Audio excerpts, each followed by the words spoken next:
Саламатсыздарбы, сиздин канал НТС'те жаңылыктар. Студияда Айнура Кабатай кызы. Бүгүнкү программада Кыргызстанда кырдаалдын курчуусуна өкмөт күнөөлүү болобу?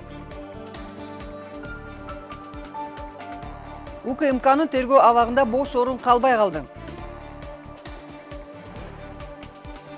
Атка минерлерге чет өлкөдө дүйнө мүлкүн сактоого тыюу салуу сунушталууда.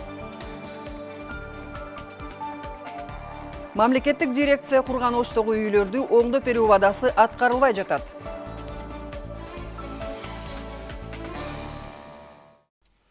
Кыргызстан-Тажикстан чек-арасына кайрадан чатак чыкты. Бул тууралуу мамлекеттик чек-ара кызматы кабарлады. Маалымат боюнча кече Баткен областынын Аксай айылынын 40ка жакын тургунун Варух-Исфана жолун жаап салышкан. Алар айрым жолдорду тазалоо үчүн бара жаткан Кыргызстан техникасын тажикстандыктар өткөрбөй койгондугунан нааразы болушкан. Учурда окуя болгон жердеги абал турукташып калганы кабарланууда. Варух-Исфана жолу ачылган. Эки өлкөнүн тиешелүү мекемелеринин өкүлдөрү сүйлөшүүлөрдү жүргүздү. Анын натыйжасында Кыргызстан тарап жүргүзө турган жол оңдоо иштери тууралуу тажикстандыктар туура маалымдалбагандыгы белгилүү болду. Эки өлкөнүн чек-ара аймактарына жашаган тургундар арасында түшүндүрүү иштери жүргүзүлгөн. Бирок бүгүн окуя болгон жерге барган кыргызстандык журналисттерге коңшу Тажикстандын айылынын жашоочулары кол салышты.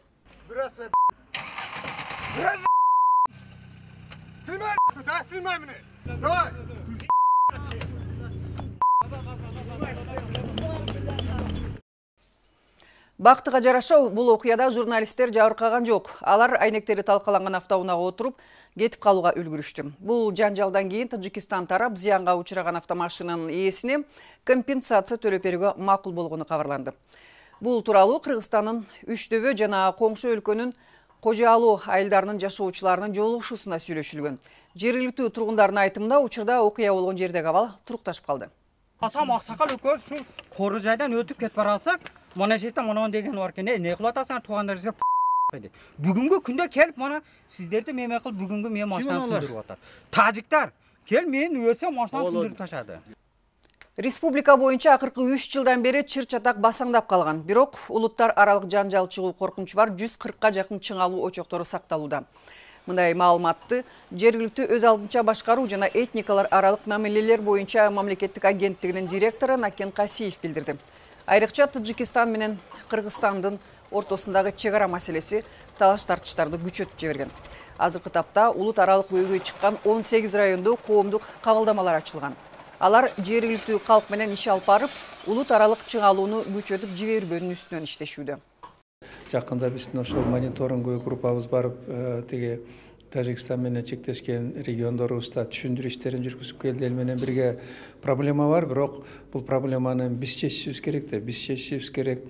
Бул проблема ушу Кыргызстандын атуулдары үчүн керек. Ошондуктан жалпылап биздин эл агенттик эмес, буга барлык министрликтер, ошонун ичинде мынакей дин маселеси өткөндө УК президенттин указы менен жакшы кабыл алынды.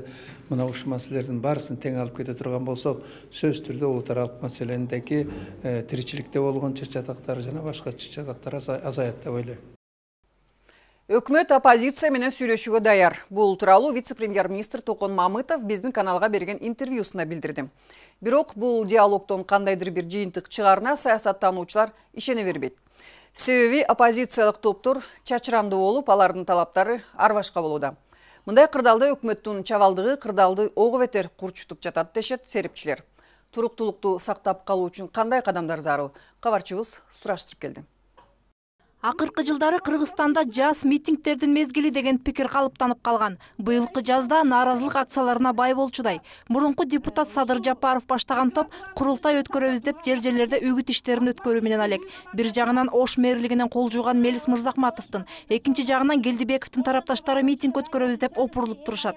Ал эми Равшан Жээнбеков түзгөн жаңы оппозициялык кыймыл азыркы аткаминерлердин кетирген алешемдигин көзгө сайып көрсөтүүгө даярданып, бийликти сүйлөшүүгө чакырып жатат. Мындай маалыматтар ыңкылаптан көңүлү үч көчкөн журтта калган коомчулукту дүрбөлөңгө салууда. Өкмөт мүчөлөрү болсо тынчсызданууга негиз жок деп компоюшат.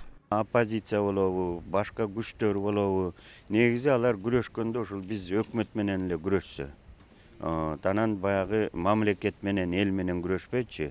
Ошондуктан эгер баягы өкмөттү сынга алып, өкмөттү баягы жетишпеген кемчиликтерин көрсөтүп, өзүлөрүнүн сунуштарын берсе, өкмөт диалогка дагы алардын баягы эффективдүү сунуштары кандай бир баалуу болсо, аны иш жүзүндө пайдаланууга биз даярбыз. Бирок оппозиция өкүлдөрүнүн башы бирикпей, ар биринин талабы ар башка. Бири ээлеген ордунан ажырап калганын ич ачышса, экинчиси элдин социалдык абалы төмөндөп кеткенин бетине кармашат. Мындан улам алардын баарынын талабын канааттандыруу оңой олтоң иштерден эмес. Ал эми өкмөттүн чабалдыгы айрым деструктивдүү күчтөрдүн чырагына май тамызып жаткандай. Мындан улам өлкөдө туруктуулукту сактап калуунун эң туура жолу өкмөттү отставкага кетирүү деген пикирлер күч алууда. Негизги себеп азыркы болуп аткан окуяларга бул өкмөт. Же өкмөт биздики ушул иштерди колго алып, элге бир пайда келтириш керек. Эгер ал колунан келбесе, анда кетип калыш керек да, башкаларга орун бошотпош керек. Бизде өкмөттөн болбой атат. Ошондуктан менин оюмча азыркы кезде өкмөт өзү мындай баягы жоопкерчиликти сезип атат, себеби жогорку кеңеш да колдойт, президент да колдойт, коомчулук да унчукпайт. Аны ушинтип эле отура берсек башкача берет. Сөз ушундай болуп атса, революция да болот, төңкөрүш да болот, митингдер да болот. Өкмөттү отставкага кетирүү демилгеси көптөн бери көтөрүлүп, бирок ишке ашпай келе жатат. Атүгүл парламенттик оппозициянын өкмөткө ишеним көрсөтпөө демилгесин негизинен жогорку кеңештеги көпчүлүк коалициясы колдоп бергенин эске алганда, министрлер кабинетинин ар дайым суудан кургак чыгып кетип жаткандыгы таң калтырбай койбойт. Тилекке каршы бул тарыхта биринчи жолу ушу 1 жылдын тегергенен бери өкмөттүн дээрлик бардык курамы, аппараты дегеле мамлекеттик машина десек болот. Ушул азыркы премьер-министр коргоого аракет кылып, ошо менен алек болуп атышат. Келип депутаттар менен соодалашып, бирөөнө бир сунуш кылып, бирөөнө дагы бир кандайдыр маселени чечип берип, ошондуктан ушул өкмөттү кетирүүгө тоскоол болуп атат. Жеке кызыкчылык үчүн өкмөттүн ал ишемдиктерине көз жумуу эл өкүлдөрүнө аброй алып келбей тургандыгы айдан ачык. Эгер министрлер кабинети бул иретте ордунда кала турган болсо, анда парламентти таркатуу маселеси көтөрүлүшү толук мүмкүн. Мээрим Ташыбекова, Манас Бакешев, НТС. Украинанын Донецк шаарында өткөн 2 митингдин катышуучуларынын ортосундагы кагылышуунун натыйжасында 2 адам набыт болуп, 50дөн ашууну жаракат алышты. Чогулгандардын бир тобу Украинанын биримдиги үчүн митинг өткөрүшсө, экинчи топ Россиячыл багыттагы адамдар болгон. Бул эки тараптын ортосун милиция тосуп тургандыгына карабастан, Россияга жан тарткандар бирдиктүү Украинанын тарапташтарына кол салышканы айтылууда. Кагылышууга 2000ге жакын адам катышкан. Каза тапкандардын бири бычактан ажал таап, 3 адам башынан оор жарадар болгон.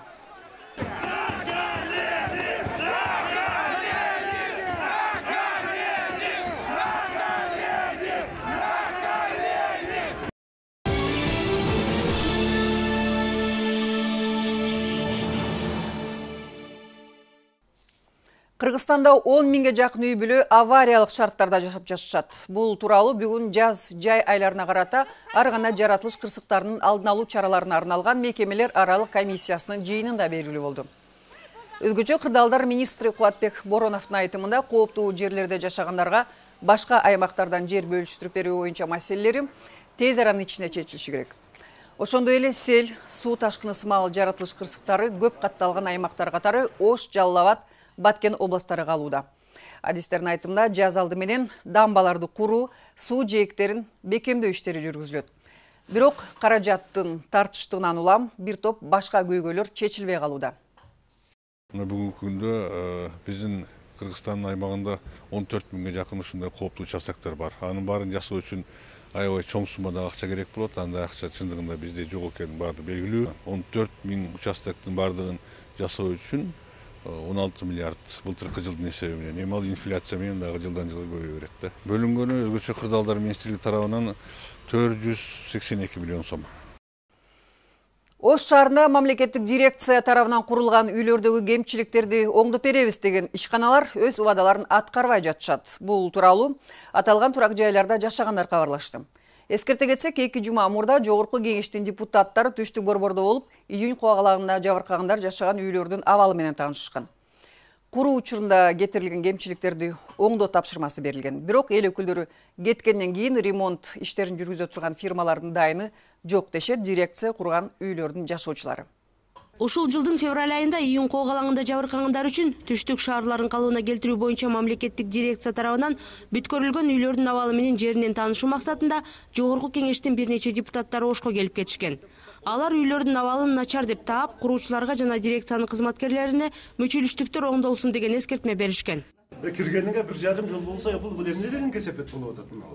Эми стукатуркасы түшүп калыптыр аны. Түшүп калса оңдонду. Бүттү деп отчет берип атат бизге. Болду, оңдоп коебуз. Жогорку кеңештин жыйынында дирекциянын ишмердүүлүгү талкууга алынып жаткан учурда жана андан кийин депутаттык топ Ошко текшергени келери маалым болгондо, куруучулар алдын ала жабыркагандар үчүн салынган үйлөрдү кыдырып, мүчүлүштүктөрүн оңдоп түзөп беребиз деп куруу убадаларды берип, жада калса тургундарды келген эле адамдарга арыз муңуңарды айтпай отургула деп даярдык көрүп чыгышкан дешет жабырлануучулар.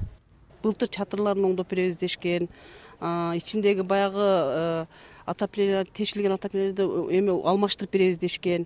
Жакында февраль айынын ортолорунда депутаттар келет дегенде балдар келип бир 10 чакты отопленияны алмашып, депутаттар кетти дегенден кийин бир дагы эч кимси басып келе элек. Ошо боюнча эле эч ким оңдой деле элек. Анар Кичи районундагы 16-үйдүн абалы кышы менен жер төлөсүн суу каптагандыктан начарлап кеткен. Бүгүнкү күндө капиталдык ремонтко муктаж дешет жабыркагандар. Адамдар келгенде мен ошентип айтсам, ушудан силер ушинтип туш келген адам кылып эмне ушинтип айтасыңар, көргөзөсүңөр, барчаңарды айтпай эле койбойсуңарбы деп. Бекер үй деп айтпагыла дейт экен. Подвалдарыбызды суу баскан үчүн дубалдар ушинтип жарака кетип неме болуп атабы, отуруп атабы билбейбиз. Депутаттык топ текшерүүгө келгенде дирекциянын кызматкерлери бул турак жайды эл өкүлдөрүнө көргөзө турган үйлөрдүн тизмесине кошпой койгон. Ага карабастан парламентарийлер өз алдынча барып, элдин абалы менен таанышышкан. Башка үйлөрдүн катарында куруучуларга кемчилдиктер оңдолсун деген тапшырма берилген. Бирок ал тапшырмалар аткарылган эмес.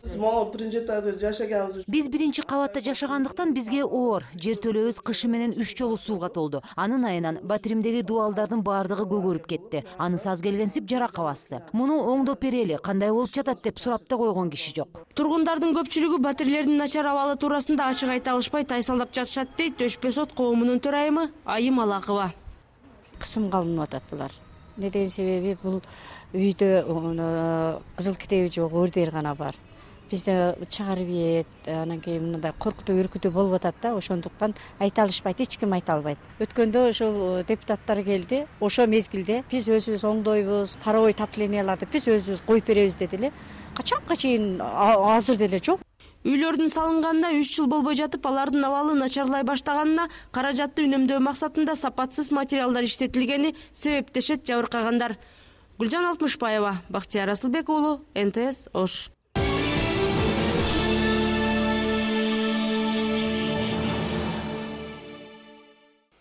Капиталдардын тышка чыгуусуна чек коюу. Айрым эл өкүлдөрү мамлекеттик атка минерлердин башка өлкөлөрдө банктык эсеп ачып, ал жака каражаттарын которуусуна тыюу салган мыйзам даярдап жатышат. Бул демилге саясий чөйрөдө кызуу талкуу жаратууда.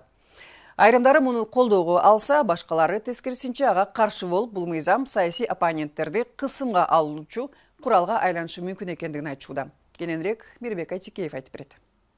Демилгени жогорку кеңештин депутаты Исмаил Исаков сунуштап жатат. Ага ылайык саясий кызматты аркалаган атка минерлер жана алардын үй бүлө мүчөлөрү чет өлкөлөрдө банктык эсептерди ачып, каражаттарын тышка алып чыга албайт. Мыйзамды колдогон эл өкүлдөрү муну коррупцияны алдын алуунун бир амалы катары баалашууда. Биздин практика көрсөтүп аткандай, Кыргызстанда кыймылсыз, кыймылдуу мүлктөрдү мыйзамсыз сатып алдың, каяктан сатып алдың деген маселелер чыгып атпайбы? Ошондуктан көбү сыртка алып чыгып, ошол жерде өзүнүн эсеп номерлерин ачып банктарда, ошол жака коррупциялык жолдор менен же ошол жактан эле сүйлөшүп акчалабы, же бияктан алып барып салабы деген ой менен ошол болбосун деген максатта жасалган. Мыйзам долбоору бүгүнкү күндө кабыл алынып күчүнө кире элек. Ошого карабай ар кыл ойлорду жаратууда. Жогорку кеңештин депутаты Анвар Артыковдун пикиринде, бул мыйзам коррупциялык схемалар менен өлкөдөгү капиталды тышка чыгып кетүүсүнө кайсы бир деңгээлде тоскоол болот. Бирок саясий жактан алганда, бул мыйзам мансабы бар күчтөр үчүн оппоненттерин кылтакка илүүчү саясий курал болуп калабы деген чоочулоолор бар. Уурдап алган коррупциянын жолдорун тапкан акчаларды башка өлкөлөргө алып чыгып счеттарды ачкан болсо, сөзсүз буларга кандайдыр бир чара көрүш керек. Ошол жагынан алганда мен ойлойм, бул законду колдош керек. Бирок негизинен мен чоң бурулуш болот деп эсептебейм. Себеби бизде көп эле мыйзамдар өзү айткандай керек маалда, керек учурда иштетилет. Бирок жакпай калганда ошого карай иштетилет. Эгер нормально жүргөн болсо, аларга каршы иштетилбейт да. Аны көрүп турбайбызбы? Акыркы 20 жылда миллиарддаган каражаттар коррупциялык схемалар менен уурдалып, тышка чыгарылып кетип жатканды көпчүлүккө маалым. Бирок офшордук аймактарга канча каражат мыйзамсыз кеткени туурасында так маалымат жок. Аларды кайтарууга болгон аракеттер дагы майнапсыз аяктап келет. Талдоочулар жогорку кызматтагы аткаминерлер каражатын чет өлкөлөрдө сактаса, анын арты өздөрү үчүн эле кооптуу болорун Украинаны мисалында айтышууда. Өткөн айда Украинанын бийликтен кулатылган президенти Виктор Янукович жана анын үзөңгүлөштөрү каражаттарын батыш өлкөлөрүндө сактаганы алардын тузакка түшүүсүнө себеп болгон. Украин жетекчилери байлыгын сактап калуу үчүн батыштын бир опузасына туруштук бере албай калышкан. Чоң чиновниктер канча дагы өзүнүн келечегин Кыргызстан менен байланыштырыш керек. Ошон үчүн өзлөрүнүн мүлкүн, каражаттарын Кыргызстанда сакташ керек.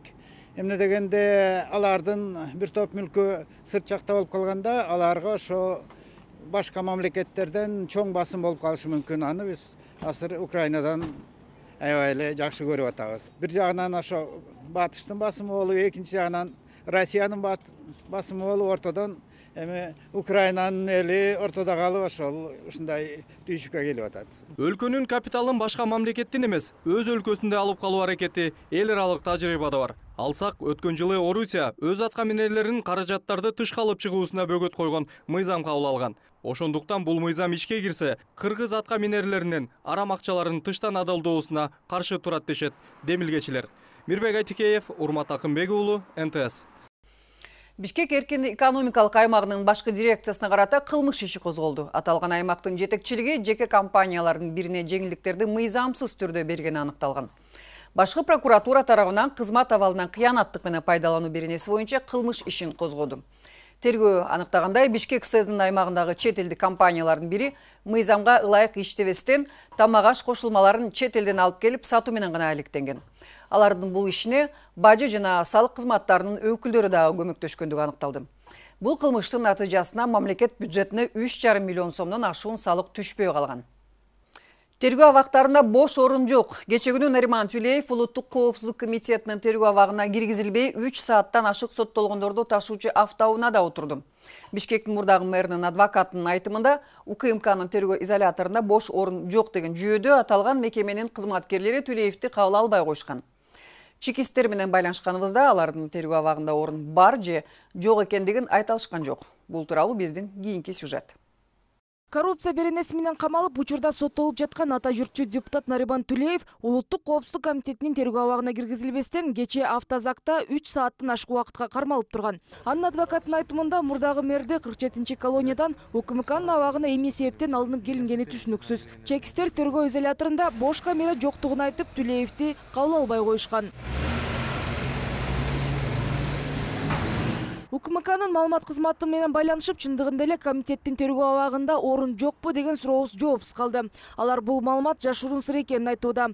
Анткени менен Улуттук коопсуздук кызматынын алдындагы байкоочу кеңештин мурдагы төрагасы Кайрат Осмоналиевдин айтымында, учурда убактылуу кармоочу жайларда кармалгандар мурдагыдан кыйла көп. Эл аралык нормага ылайык тергөө камераларында отурган ар бир кылмышка шектүүгө 9 чарчы метрден кем эмес аянт бөлүнүүсү кажет. А Кыргызстанда бир камеранын аянты 15 чарчы метр. Анда 4тен киши отурат деген маалыматтар бар. По вопросам. Мурда байкоочу кеңештин мүчөлөрү ар жыл сайын убактылуу кармоочу жайга кирип турат элек. Акыркы 2,5 жылда УКМКнын тергөө абагында орун калган жок десек да болот. Мурда камералардын жарымы гана толгон болсо, азыр камакта бирден отургандары табуу кыйын. Баары 2ден 3төн, кээ жеринде 4төн отурган адамдарды көрдүк. Кээ бирлери жылда отурушат, сот боло берет, жакшы тергелбейт. Ошондуктан дагы жогорку кеңештеги депутаттар Кыргызстанда соттор кылмышкерлерди тергөө абактарында гана камоон эмес, башкоргоо чарасын аныктап жатканда мыйзамда каралган күрөөгө акча алуу беренесин колдонуу керек дешет. Анткени кээ бир эл өкүлдөрү тергөөчүлөр кылмышка шектүүлөрдү камоо менен гана алек болууда деген пикирде. 2 айга, 3 айга, 1 айга тиги СИЗОго камаганга чечимин чыгарган соттордо жооп бериш керек да. Мен айтат элем, булар ошо канча экономикалык баягы ысырап кылса мамлекетке, каражатты албырдап кетсе, ошону төлөтүп, толук төлөтүшүбүз керек. Аны ошондой менен жоопкерчилигин бериш керек. Анткени азыр карабайсыңар, мисалы үчүн уурдап тияка бияка катып коюп, агайын туугандарына, агайын журтуна жолсузууга жаздырып коюп, анан өздөрү эми отурса отуруп келейин 1-2 жыл деп кетип атышпайбы кээ бирөөчү. Ошон үчүн ушуга биз жол коюшубуз керек да. Ошон үчүн дагы сот системасын, укук коргоо органдарынын системасын биз кайра карап чыгышыбыз керек. Учурда кылмыш жаза кодексинде күрөө деген түшүнүк бар болгону менен ал көп колдонулбайт. Күрөөнүн суммасы 50 000 сомду түзөт. Бул аябай эле аз каражат болгондуктан мыйзамга өзгөртүүлөрдү киргизүү менен миллион сомго чейин көтөрүү сунуштары айтылууда. Анткени менен күрөөгө акча коюп камактан кутулуу чарасы майда, оор эмес кылмыштарды жасагандар үчүн гана тиешелүү. Рахат Жаныбекова, Алтынбек Каныбек уулу, НТС. Бишкекте өкмөт үйүнүн алдында бүгүн шаардык милициянын бардык бөлүктөрү гарнизондук жыйынга чогулушту. Бул иш-чарага жол кайгыл кызматы, кинологдор, атчан милиция жана элдик кошуундар болуп, бардыгы 2,5 миңден ашуун адам катышты. Тартип сакчылары аскердик катарга тизилип, Бишкектин эски аянты аркылуу марш менен өтүштү. Баш каланын ички иштер башкы башкармалыгынын жетекчиси Мелис Турганбаевдин айтымында, мүмкүн болчу тартип бузууларга милиция толугу менен даяр. Алдыдагы Ноорус майрамындагы массалык иш-чаралардын коопсуздугун камсыз кылууга күч жана каражат жетиштүү, деди Бишкек милициясынын башчысы. Жакында эле совет түзүлгөн, мына бүгүн ушул биринчи шагын жасап атабыз. Баарыбыз чогуу ушул бүгүнкү гарнизонго чакырып ушуларды. Анан мына уже майрам башталды да. Мына ипподромдо ат оюндары башталды. Аякта дагы азыр биздин кызматкерлерибиз ушу элдик кошундар менен чогуу ошол жерде тартипсиз бузгандардын баардыгын тезге мындай салып, жөнгө салып, ошол жерде эл татынакай ошо майрамдасын деп шарт түзүп беребиз.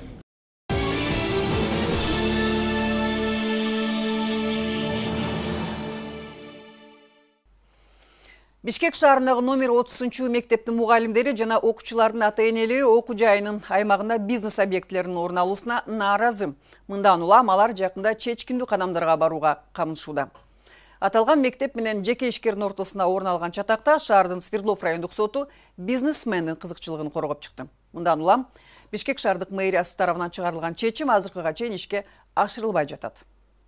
Почему вы навязываете? А почему? Вы смотрите, у вас же сторож получал раньше 8 тысяч, да? А сейчас 4 тысячи получается. Это нормально разве у вас? Бишкек шаарындагы номер 30 адистештирилген көмөкчү мектептин жамааты менен жеке ишкер Илмар Гиреевдин чатагы 3 күндөн бери тынбай келет. Мектепке таандык жер тилкесин аталган бизнесмен 10 жыл мурда ижарага алган. Аренданын мөөнөтү быйыл 19 январда аяктаган. Бишкек мэриясынын муниципалдык менчик башкармалыгы жерди кайрадан мектепке кайтаруу чечимин чыгарган. Бирок ал азыркыга чейин ишке ашырылбай келет. Бул парикмахерскийди алгандан кийин могу ушундай забор турат, азыр цехти полностью ушул жабылат и только балдар аянтчасы болот мектептин ичи. Закон боюнча дагы мектептин ичи башка бир коммерческий объектилерге берилбеш керек. Мен дагы бир жолу айтып кетейин, 13 жыл мурун кантип берилгени эми бул уже тарых болуп калды. Ал эми ишкер Илмар Гиреев болсо өзүнүн кадамдарын мыйзам чегинде деп эсептейт. Анткени анын колунда азыр Свердлов райондук сотунун чечими бар. Анда соттук териштирүүлөр аяктаганча ишкердин имаратына эч ким эч кандай зыян келтирүүгө укуксуз деген өкүм чыгарылган. Бирок кечээ Бишкек муниципалитетинин тийиштүү мекемесинин кызматкерлери жеке ишкердин объектисин алып салууга аракеттенишкен. Мне никакие документы вчера не предоставили. Кечинде тазалык муниципалдык ишканасынын кызматкерлери соода борборунун чатырларын сыйрып салышты. Бүгүн болсо түндүк электр мекемеси тарабынан электр жарыгынан ажыратылдым. Мындай кадамга барууга аларга ким уруксат берди? Менин мүмкүнчүлүктөрүмдү кайсы документке таянып минтип чектеп жатышат? Демократиялык мамлекет болгондон кийин акыркы чечимде сот гана коюлат. Андыктан соттун чечими чыкмайын, мындай кордук зомбулуктар токтотулсун. Номер 30 мектептин тегерегинде угуп жаткан чыр-чатак андагы окуп жаткан балдардын ата-энелерин дагы тынчсыздандырууда. Мындан 10 жыл мурда мектепке 1 гектарга жакын жер таандык болчу. Бирок мамлекеттик жаза аткаруу кызматы жана дартты аныктоочу медициналык борбору тарабынан мектептин аянты кескин кыскартылган. Мындан улам азыр мектептин аймагы 5 эсеге кыскарган. Андыктан окуучулар кол эмгек жана дене тарбия сабактары үчүн ылайыктуу жайы жок. Ал эми өз алдынча мындай абалдан чыгуу аракеттери өспүрүмдөрдүн өмүрлөрүнө тоокелчиликтерди жаратууда. Это вообще то место. Айрым окуучуларыбыз эпилепсия менен оорушат. Өткөндө дене тарбия сабагын Жеңиш паркында өтүүгө барганда бир окуучунун талмасы ошол жерде кармаган. Бактыга жараша өтүп бараткан адамдар мугалимге жардамга келишкен. Эгер эч ким жок болгондо баланын өмүрү тоокелчиликте калат эле. Анткени берки балдарды дагы кароосуз калтырууга болбойт. Бир баланын өмүрүн аман калтырабыз деп башкаларын ошол паркта жоготуп алмакпыз. Анткени номер 30 адистештирилген көмөкчү мектебинде өнүгүүсү, аң сезими менен кыймыл аракеттери жай жана артта калган орукчан балдар окушат. Алар чоң кишилердин өзгөчө көзөмөлүнө муктаж. Ижарага алуу келишиминде ишкер тарабынан арбын мүчүрүштүктөрү кетирилгендиги айтылат. Анткени арендага берилген жерде жеңил курулуштарга гана уруксаат берилген. Бирок бул талаптар сакталган эмес. Ошондой эле Киреев жер салыгы үчүн жылына болгону 11.754 сом төлөп жатыптыр. Муниципалитет өкүлдөрү иш жүзүндө мындан бир нече эсе жогору салык төлөнүшү керек дешет. Мындан тышкары ишкер имаратты зергер буюмдарын жана көз айнек сатуучу дүкөндөргө суб арендага берип, кошумча пайда таап жатыптыр. Ижара келишими боюнча бул ишкерге 180 чарчы метр жер берилген. Бирок комиссиянын иликтөөсүндө ал 212 чарчы метрге көбөйтүп алганы белгилүү болду. Ошондой эле соттун чечими чыкканга чейин бул соода бекеттери жабык турушу керек болчу. Учурда баардыгы иштеп жатат. Учурда маселени Свердлов райондук соту кароодо. Алгачкы отурум 24 мартка белгиленген. Номер 30 мектеп мугалимдери сот калыс чечим чыгаруусуна ишенбей калышты. Маселе акчалуу ишкердин пайдасына чечилери түшүнүктүү болуп калды дешет алар. Бактыгүл Салбек кызы, Владимир Кулбалдиев, НТС. Күрөөканаларды текшерүү зарыл, же болбосо аларды жаап салуу керек. Бул тууралуу бүгүн насыятчылар комитети билдирүү жасады. Аталган уюмдун төрайымы Динара Назаркулованын айтымында учурда ломбарддардагы 1 жылдык үстөк 180% түзүүдө. Эреже боюнча кыймылсыз мүлктү жана жарандардын өздүгүн тастыктаган документтерди күрөөгө алууга тыюу салынган. Бирок иш жүзүндө бул талап аткарылбай жатат. Ломбарддардын өздөрүнүн нотариустары жана мамлекеттик каттоодогу тааныштары бар. Алар кыймылсыз мүлктү тез арада каттап берүүгө көмөктөшүүдө дешет нааразы болгондор. Алардын пикиринде күрөөканалардын ишмердүүлүгүн улуттук банк жөнгө салышы керек. Ломбарддын условиясы, алар только имеют право эмени алганы, алтын менен оргтехника менен эметкени. Потому что они работают патентный основа менен иштешет, 7 миңден 15 миң эле сом төлөшөт. А эметкени разницасы по 20 миллион, даже 50 миллион ортосунда эметишет, оборот кылышат да, акчаны иштетип атышат. Карапайым эл ким кыйналып атат? Баягы эле карапайым эл кыйналып атат. Карапайым эл кыйналганы ломбардды контролирующий орган жок экен.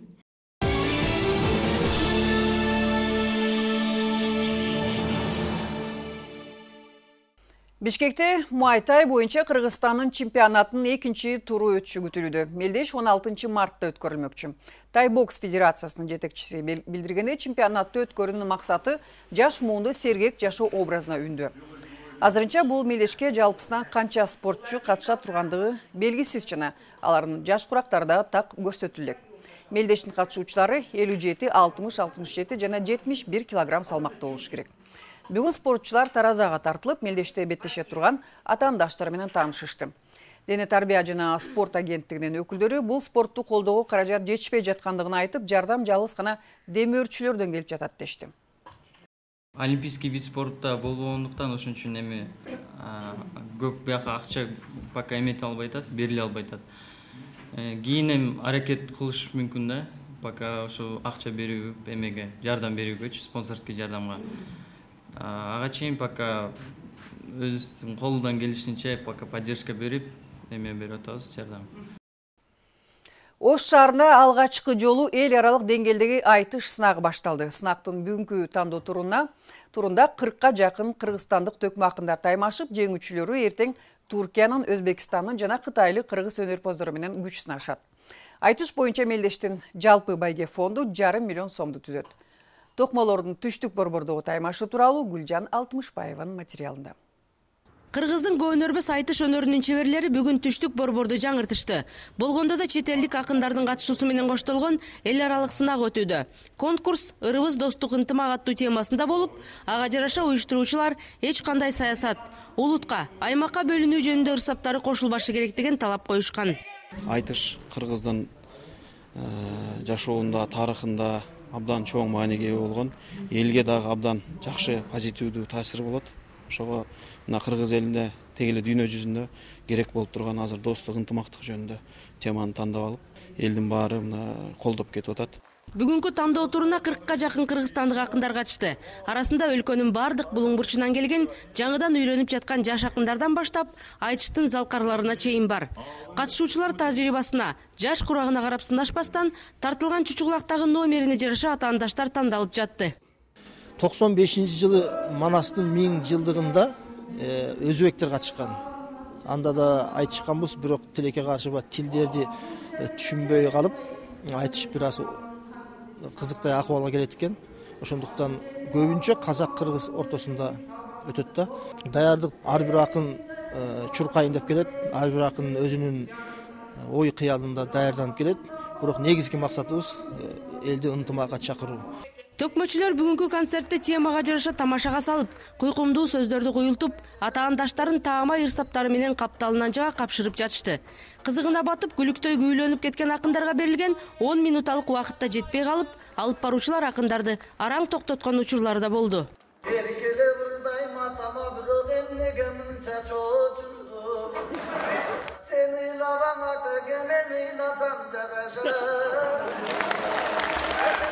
Келіңіз ақсақал, кейінгі айтасыздар, келіңіздер. Ушундай улуу адам менен ушинтип күндү тамаша Ош шаарында төкмө акындардын айтышы акыркы жолу 2010-жылы өткөрүлүп, ага кыргыз жана казак акындары катышкан. Ош шаарыбызда мына биринчи жолу менен көрүшүм. Бул эми Бишкек шаарында көп эле болуп атат, толук телевизордон көрөбүз. Аябай мен ушул баягы эски ырларды бири-бири менен ачып аябай жакшы көрөбүз. Муну элибиз да жакшы көрөт, бирок бул жерде жакшы болуп атышат. Аябай суктанып атабыз. Ушундай дайым ушундай болуп турса. Бүгүнкү тандоо турунда 16 кыргыз акыны калыстар тобунун чечими менен тандалып, чет жактан келген 4 акын менен эртең финалдык беттешке чыгышат. Сынактын жалпы байге фонду 500 000 сом.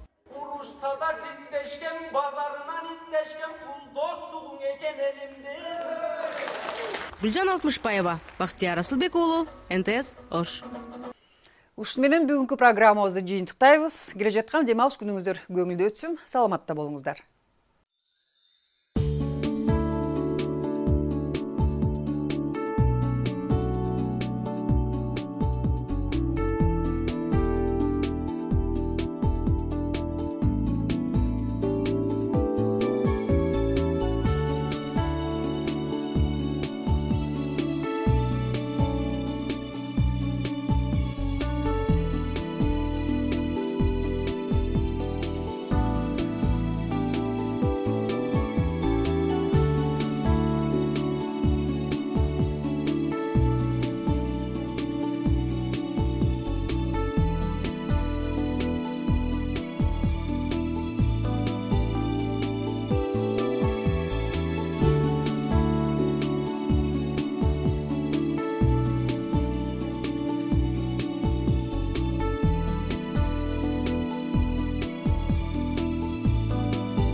Ата журттун атамандарынын бир катарына кылмыш иши козголуп, аталган партиянын ичинде кырдаал кыйындап туруу. Ага кабатырланган Ата журт фракциясынын лидери Мыктыбек Абдылдаев эмне кыларын билбей, анда-санда баш прокурорго сын айтып, кыйратып салгансып кымыңдап калат. Парламентте үлкөн фракциянын лидери болуп олтурса да, барлык депутаттардын катарын толуктап келаткан Мыктыбек мырзанын ичине өзүнүн фракциясындагылар да иши жылыбай, сын айтып коюп эле олтурат. Башка бир олуттуу иш аткарбайт деп нааразы болгондор четтен чыгып жаткан эшиттик деп жазат Аят гезити.